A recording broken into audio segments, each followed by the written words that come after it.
আনন্দনগর প্রাথমিক বিদ্যালয়ে প্রায় অনেক বছর ধরেই পড়াশোনা ছাড়া বাকি সব কিছু সমান তালে চলত।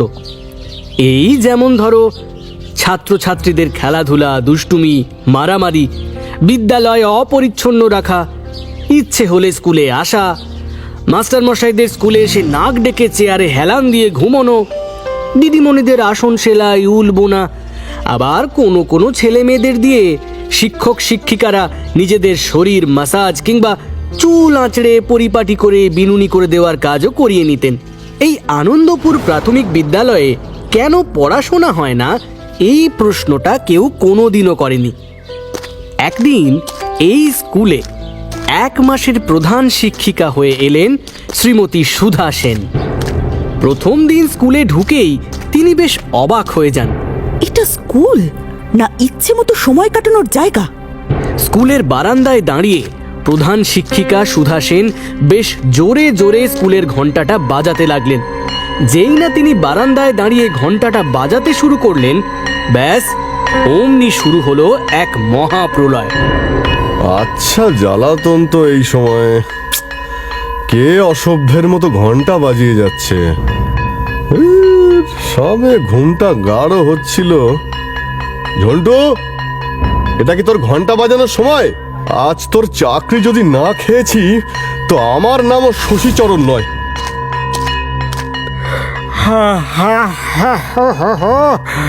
এইভাবে ঘন্টা বাজাচ্ছে কে? বলি, আমরা কি একটু শান্তিতে ঘুমোতেও পারবো না? কি সুন্দর রোদে পিঠ দিয়ে গলাখানা বুনছিলুম, দিলেন তো 12টা বাজিয়ে। যত সব। এই ঘন্টাটা বাজানো আমার কাজ। স্কুল ছুটি হয়ে গেলেও এই ঝন্টু ঘন্টা না বাজালে কেউ স্কুল থেকে বেরোতে পারে না। আপনি কোথাকার কে হে? হ্যাঁ, এখানে এসে ঘন্টা বাজালেন কেন? জানেন না যখন তখন ঘন্টা বাজাতে নেই স্কুলে? শুধুমাত্র ঘন্টা বাজালেই স্কুলের সমস্ত কাজ শেষ হয়ে যায় না। আজ থেকে আমি এই স্কুলের প্রধান শিক্ষিকা। 10 মিনিটের মধ্যে সমস্ত বাচ্চাদের আর শিক্ষক শিক্ষিকাদের এখানে দেখতে চাই আমি। কথাটা শুনতে পেয়েছো ঝন্টু? সেই কোন আদি যুগ থেকে এই স্কুলের দায়িত্ব কাঁধে নিয়ে চলেছি। আর আপনি কোথাকার কে? হ্যাঁ, বললেই হলো। এই স্কুলের আপনি প্রধান শিক্ষিকা? ছেলের হাতের মোয়া নাকি? প্রথমত, কথাটা স্কুল নয়, স্কুল। আর দ্বিতীয়ত, এই নিন আপনার ওয়ার্নিং লেটার। আমার নাম শ্রীমতী সুধা সেন। 10 মিনিটের মধ্যে আমি সকলকে এখানে দেখতে চাই। ঝন্টু, 4:30 মিনিট হয়ে গেছে। হ্যাঁ, বাচ্চারা, তোমরা যারা এই স্কুলের ছাত্রছাত্রী তারা আমার সামনে এসো, আর যারা এই স্কুলের নয় তারা গেটের বাইরে এক্ষুনি বেরিয়ে যাও। স্কুলের ভেতরটা খাবার বিক্রি করার জায়গা নয়, পড়াশোনা করার জায়গা। 7, 6, 5, 4, 3, 2, 1। বাচ্চারা, আমি আজ থেকে পড়াশোনার সময় তোমাদের দিদিমণি আর খেলার সময় বন্ধু। স্কুলটা পড়াশোনার জায়গা। নাক ডেকে ঘুমোনো, উলবোনা, চুল বেঁধে দেওয়া, কাট কাটা কিংবা ছাত্রছাত্রীদের দিয়ে মাসাজ করিয়ে নেওয়ার জায়গা নয়। এখানকার বাচ্চারা তো পড়াশোনাই করে না, আপনি তাদের কি শেখাবেন? হঠাৎ করে এসে নিয়ম বানিয়ে ফেললেই হবে? আমি স্কুলে ঢোকার সময় থেকেই দেখছি আপনি উল কাঁটা বুনেই যাচ্ছেন। আপনার হাতের কাজ বন্ধ করে বাচ্চাদেরকে কখনো পড়ানোর চেষ্টা করেছেন কি? বড় দিদিমণি, বলছিলাম যে আজকের জ্বালানিটুকু না দিয়েলে হাড়ি চড়বে না যে। যাব? বাচ্চাদের ক্লাসে বসিয়ে দিয়ে যাও, তবে আজকেই শেষ। এরপর থেকে আর বলবে না। কাল থেকে আমরা এখানে লেখাপড়া করব। তুমি আমাদের সঙ্গে খেলবেও? কাল থেকে নয়, পড়াশোনা আমরা আজ থেকেই করব। আর প্রতিদিন 1 ঘন্টা করে আমরা সকলে এই মাঠেই শরীরচর্চা আর খেলাধুলা করব।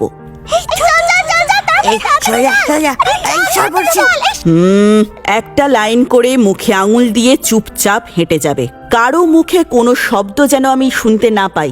ঝন্টু, লাইন করে দাঁড় করিয়ে দাও বাচ্চাদের। আর মাস্টারমশাই, দিদিমণিরা, আমার ঘরে আসুন, আপনাদের সঙ্গে আমার কথা আছে। সুধা সেন প্রধান শিক্ষিকার ঘরে ঢুকে টেবিলে হাত দিয়ে দেখে তাতে ধুলোর আস্তরণ পড়ে আছে। গোটা ঘর ফাঁকা, ফাইলপত্র নেই বললেই চলে। ঘরটাকে প্রধান শিক্ষিকার ঘর বলে মনেই হচ্ছিল না। মাকড়সা জাল বিছিয়ে রেখেছে দেওয়ালের সমস্ত কোণায়। ঘরের আলো, ফ্যান কোনোটাই চলছে না। শিক্ষক শিক্ষিকারা দরজার সামনে এসে দাঁড়ায়। আপনারা ভিতরে আসুন।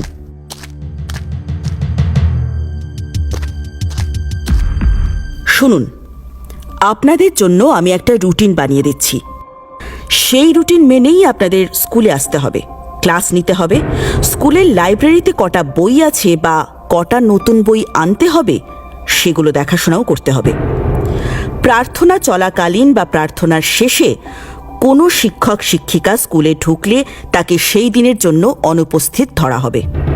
এই গ্রামের বাচ্চারা আর তাদের বাবা মায়েরা পড়াশোনার থেকে মাঠে ঘাটের কাজ শেখাতে বেশি পছন্দ করে।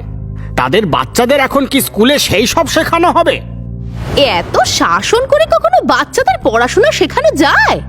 প্রথম দিন এসেই আপনার শাসন শুরু করেছেন। কত বছর চাকরি করছেন শুনি? আপনি ভুলে যাবেন না, আমরাও সরকারি কর্মচারী। আমি বলছিলাম কি শ্রীমতী সেন, এখানে ওসব ওই পড়াশুনো হবে না, বুঝলেন? আপনি সই করে চলে যাবেন, বাকিটা আমরা সবাই মিলে দেখে নেব। আমি আপনাকে আগেও বলেছি শশীচরণ বাবু, কথাটা স্কুল নয়, স্কুল। আর আমি কতদিন শিক্ষকতা করছি তার কৈফিয়ত কাউকে দিতে বাধ্য নই। সরকারি কর্মচারী হিসেবে যে কাজগুলো আপনাদের করণীয় সেগুলো আমি মনে করিয়ে দিচ্ছি মাত্র।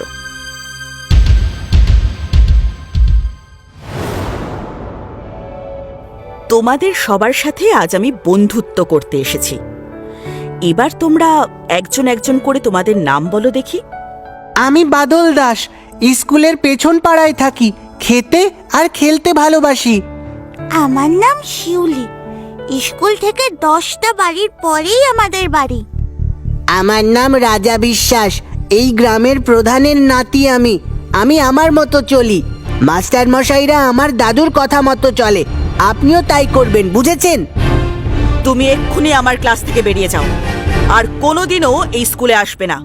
তোমার বাড়ির লোককে বলবে আমার সাথে কালকে স্কুলে এসে দেখা করতে। বেরিয়ে যাও। বাকিদের নাম ক্লাস করতে করতে শুনবো, কেমন? আপনি শুনলেন না দিদিমণি, আমি এই গ্রামের প্রধানের নাতি। আমার দাদু আপনাকে গ্রাম ছাড়া করতে পারেন, জানেন? সুধা সেন মুখে কোনো কথা না বলে রাজার কানটা ধরে ক্লাসের বাইরে বার করে দেয়। অন্যান্য শিক্ষক শিক্ষিকারা চমকে ওঠে রাজাকে ক্লাসের বাইরে কান ধরে বের করে দিচ্ছে দেখে। সবাই মিলে আমরা একটা কবিতা শিখব, কে কাকে কিভাবে শিক্ষা দেয় সেটা নিয়ে, কেমন?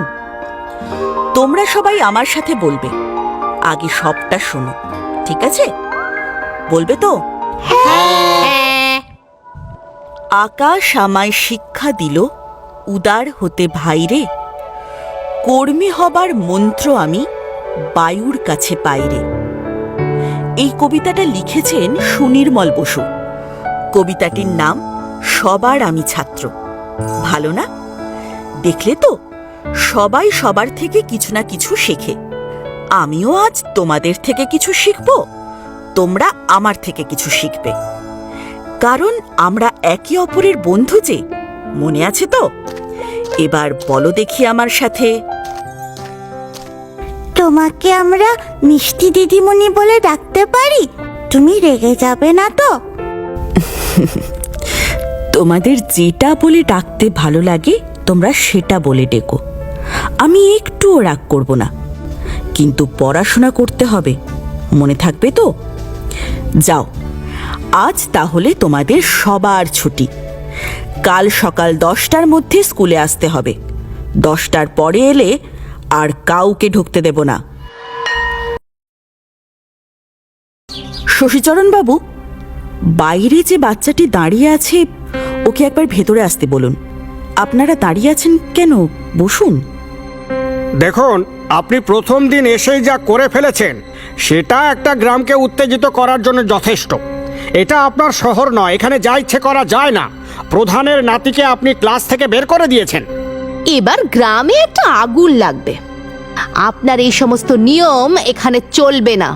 এই কথাটা প্রথম দিনই আপনি বুঝে নিন, না হলে আপনার জন্য আমাদের সকলকে অসুবিধায় পড়তে হবে।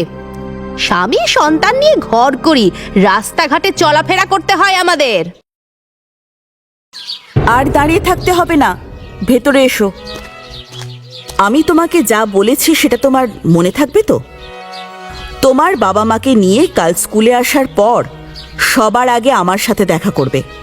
তোমার বাকি বন্ধুরা কেমন সুন্দর কবিতাটা শিখেছে শুনেছো তো? তোমার শেখা হলো না, কাল শিখিয়ে দেব, কেমন? আজ বাড়ি যাও। এবার আপনারাও বাড়ি যান। কাল সকাল 9:40 স্কুলের মাঠে দেখা হচ্ছে। পরের দিন সকালে শিক্ষক শিক্ষিকারা সকলেই স্কুলে ঢুকে দেখে মিষ্টি দিদিমণি মাঠে দাঁড়িয়ে আছে, কিন্তু সকলেই 9:40 মধ্যে স্কুলে পৌঁছে গেছে, কারোর দেরি হয়নি। কিন্তু গ্রামের প্রধান প্রার্থনা শুরু করার আগেই তার নাতিকে নিয়ে এসে বেশ শোরগোল শুরু করে দিয়েছে। কিন্তু সব কিছু দেখেও মিষ্টি দিদিমণি মুখে একটা কথাও বলছে না। গুড মর্নিং আমার সহ শিক্ষক শিক্ষিকাদের, ছাত্রছাত্রীদের, ঝন্টু এবং স্কুলের মাঠে উপস্থিত সকলকে। আজকের দিনটা তোমাদের খুব ভালো কাটুক। তোমরা আমায় গুড মর্নিং বলবে না? গুড মর্নিং মিষ্টি দিদিমণি। তোমাদের অসংখ্য ধন্যবাদ। চলো এবার আমরা প্রার্থনা শুরু করি। মানেটা কি? আমি গ্রামের প্রধান হয়ে এখানে দাঁড়িয়ে আছি আর আপনি এখন প্রার্থনা শুরু করবেন? আমার সময়ের কি কোনো দাম নেই? আপনি গ্রামের প্রধান আর আমি এই বিদ্যালয়ের প্রধান শিক্ষিকা, আর আপনি এখন দাঁড়িয়ে আছেন আমার বিদ্যালয়ে। তাই এখানে আমি যেটা বলবো সেটাই সকলকে শুনতে হবে। এটা বাচ্চাদের প্রার্থনা করার সময়। প্রার্থনা শেষে আপনার সাথে কথা বলবো। রাজা, প্রার্থনা লাইনে এসে দাঁড়াও। তুমি এই বিদ্যালয়ের ছাত্র, তোমার দাঁড়ানোর জায়গা বাচ্চাদের সঙ্গে। গ্রামের প্রধান প্রচণ্ড রেগে গিয়ে পাশেই একটা জায়গায় বসতে যান, আর তখনই সুধা সেন বলেন, জাতীয় সঙ্গীত গাওয়ার সময় কেউ বসে থাকে না, আপনাকে দাঁড়াতে হবে। আপনি গ্রামের প্রধান, আপনাকে দেখে বাকিরা কি শিখবে?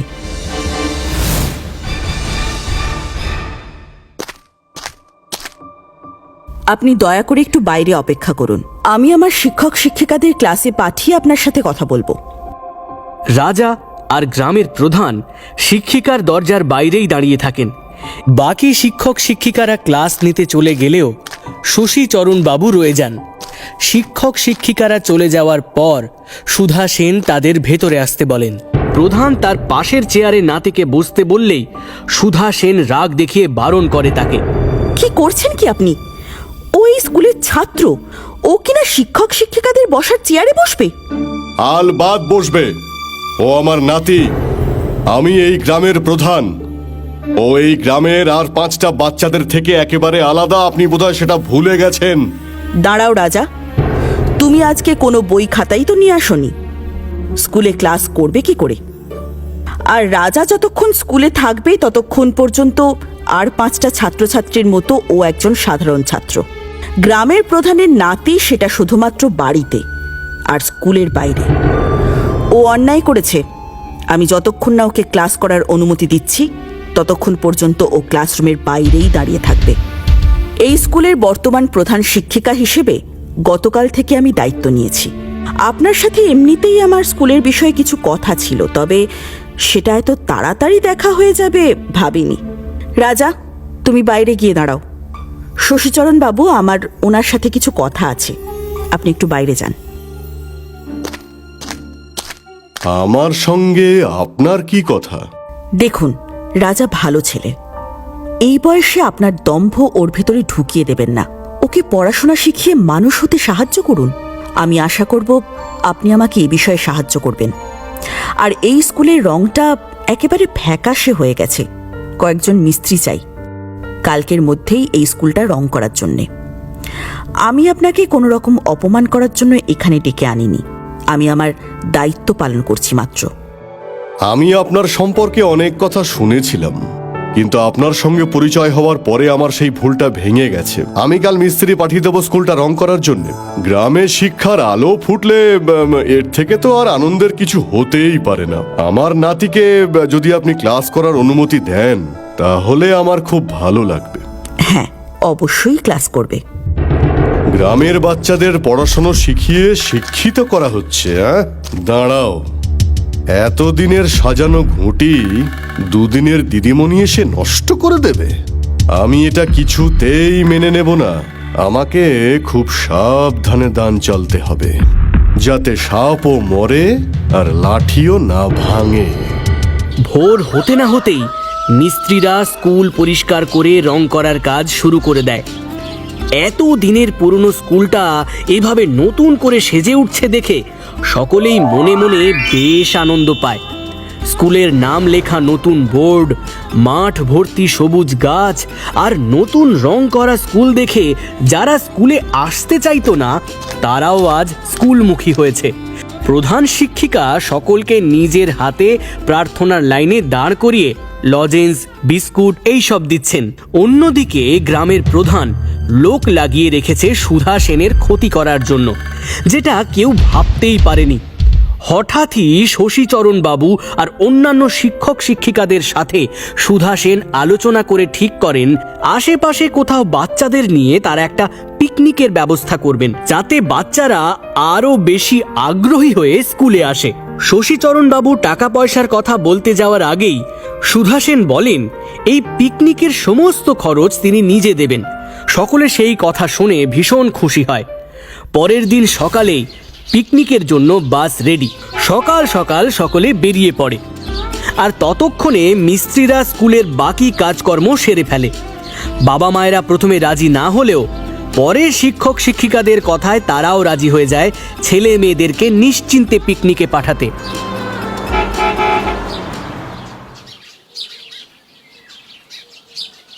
সন্ধে হতে গেল, কিন্তু আমার ছেলেটাকে নিয়ে এখন ওরা কেউ ফিরলো না কেন? তোমরা যেখান থেকে পারো আমার ছেলেটাকে ফিরিয়ে এনে দাও গো। পাঠাও পাঠাও, আরো পাঠাও। ওই দিদিমণির সঙ্গে গ্রামের বাইরে পিকনিক করতে আরো পাঠাও। আর জীবনেও ফিরে পাবে না তোমার ছেলেকে, আমি বলে রাখলাম। কোনোদিনও শুনেছ মানুষ এমনি এমনি করে কারোর উপকার করে? বাইরে থেকে মহিলা এসে বাচ্চাদের লেখাপড়া শেখাতে একেবারে উঠে পড়ে লেগেছে। এ হচ্ছে ছেলে ধরা। তোমার ছেলের আশায় জন্মের মতো ছেড়ে দাও হে। হ্যাঁ, আমার মেয়ে যদি বাড়িতে না ফেরে তাহলে এই মহিলাকে আমি ছেড়ে কথা বলবো না, এই আমি বলে দিলাম। হ্যাঁ, তোমরা সবাই তৈরি থেকো। মহিলাকে পেলেই কারোর অনুমতির প্রয়োজন নেই, আমরা নিজেরাই ওনার ব্যবস্থা করে দেব। আরে ব্যবস্থা করবে না হয় বুঝলাম, কিন্তু তার আগে ওনাকে হাতে তো পাও। মেয়েটা কিভাবে ফিরে আসবে সেই কথা ভাবো, তা না আগে ওনাকে মারার কথা ভাবছে। যত সব। আমাদের মানুষ চিনতে এত ভুল হলো, দিদিমণি এত খারাপ। তোমরা একটু ধৈর্য ধরো, আমার মন বলছে ওরা ঠিক ফিরে আসবে। ঠিক তখনই বাস হর্ন দিতে দিতে স্কুলের গেটের সামনে এসে হাজির হয়। মিষ্টি দিদিমণির হাতে মাথায় ব্যান্ডেজ করা, শশীচরণ বাবুর মাথায় ফেটটি বাঁধা। বাচ্চারা আনন্দ করতে করতে লাইন দিয়ে নেমে এসে বাবা মায়েদের জড়িয়ে ধরে। বাবা মায়েরা দিদিমণিকে ঘিরে ফেলতেই শশীচরণ বাবু আর অন্যান্য শিক্ষক শিক্ষিকারা আটকায়। শশীচরণ বাবু সকলকে জানান যে ওনাদেরকে গ্রামের প্রধানের লোকজন আটকে রেখেছিল, তাদের সাথে মারপিট করে ফিরে এসেছেন তারা। মিষ্টি দিদিমণির বুদ্ধিতেই সব বাচ্চারা তাদের বাবা মাকে ফিরে পেয়েছে। জানো মা, মিষ্টি দিদিমণি ওই লোকগুলোকে ঢিসুম ঢিসুম করে ঘুষি মেরেছে। ওই লোকগুলো আমাদের আটকে রেখেছিল মা। আমাদেরকে বাসে বসিয়ে দিদিমণি ছড়া বলছিল, তারপর হঠাৎ কি যেন হয়ে গেল জানো, একটা অন্ধকার জায়গায় নিয়ে গেছিল আমাদের। জানো তো বাবা, মিষ্টি দিদিমণি একটুও রাগি না, আমাদেরকে নিজের হাতে ভাত খাইয়ে দিয়েছেন আজ। আমরা অনেক মজা করেছি, তাই না মিষ্টি দিদিমণি? আমরা সকলে মিলে অনেক আনন্দ করেছি। আপনাদের সকলের কাছে আমি হাত জোড় করে ক্ষমা চাইছি। আমি কথা দিয়েছিলাম দিনের আলো থাকতে থাকতে বাচ্চাদেরকে ফিরিয়ে আনবো, কিন্তু আমি পারিনি। আসলে আসলে এই গ্রামের রাস্তাগুলো আমার কাছে খুব অচেনা, তাই ওনারা আমাকে আটকে রাখতে পেরেছিলেন। শশীচরণ বাবু আর আমার সহ শিক্ষক শিক্ষিকারা না থাকলে সত্যিই আমাদের ফিরে আসাটা দুষ্কর হতো। ভগবানের আশীর্বাদে আমরা সবাই সুস্থভাবে ফিরে এসেছি। আমার সহ শিক্ষক শিক্ষিকাদের অসংখ্য ধন্যবাদ। আর আপনাদের সকলকে এই এত কিছুর মধ্যে একটা কথা বলা হয়নি, আমি আসলে এই স্কুলে প্রধান শিক্ষিকা হয়ে আসিনি, টিচার ইনচার্জ হয়ে এসেছিলাম। আমার কাজ শেষ, আমি আগামী কালই চলে যাব। সুধা সেন আনন্দনগর প্রাথমিক বিদ্যালয়কে শিক্ষা মন্দির বানিয়ে নিজের কাজ শেষ করে চলে গেলেন আবার অন্য কোনো গ্রামকে শিক্ষার আলো দিতে। আর যারা চেয়েছিলেন গ্রামে শিক্ষার আলো না পৌঁছাক, তারাও আজ নতজানু হয়েছে তার কাছে। সত্যের পথে হেঁটে চললে খারাপ মানুষও একদিন ভালো হতে বাধ্য হয়ে যায়, যেমনটা আনন্দনগর প্রাথমিক বিদ্যালয়ে হলো।